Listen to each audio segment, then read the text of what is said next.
আজকে আপনাদের জন্য একটা স্পেশাল রেসিপি নিয়ে এসেছি, গাজরের লাড্ডু। গাজরের লাড্ডু বানানোর জন্য আমি প্রথমে 6-7টি গাজর ছিলে ধুয়ে নিয়েছি। তারপর গাজরগুলো একটা গ্রেটার দিয়ে গ্রেট করে নিয়েছি। এখন চুলায় একটা প্যানে তেল আর 1 চামচ ঘি দিয়ে এতে এলাচ আর দারচিনি দিয়েছি। এবার গ্রেট করে রাখা গাজরগুলো দিয়ে দিচ্ছি। গাজরগুলো একটু ভেজে এতে 2 কাপ পরিমাণ লিকুইড দুধ দিয়ে দিচ্ছি।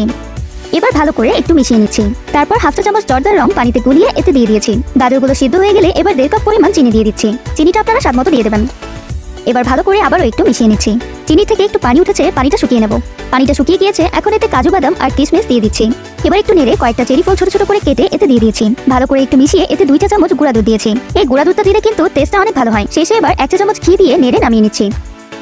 এবার একটা ট্রেতে ছড়িয়ে রেখেছি। যদি কারো তেলের পরিমাণটা বেশি হয়ে যায় তাহলে ট্রের উপর টিস্যু দিয়ে তারপর ছড়িয়ে রাখবেন। এবার ঠান্ডা হয়ে গেলে হাত দিয়ে গোল গোল করে লাড্ডুগুলো বানিয়ে নিয়েছি। আর যারা যারা রেসিপিটি ফলো করে এই গাজরের লাড্ডুটা করবেন তারা কিন্তু অবশ্যই আমাকে কমেন্টে জানাবেন কেমন হয়েছে। আর ভিডিওটা ভালো লাগলে একটা লাইক দিয়ে দেবেন আর চ্যানেলটা সাবস্ক্রাইব করবেন। ধন্যবাদ।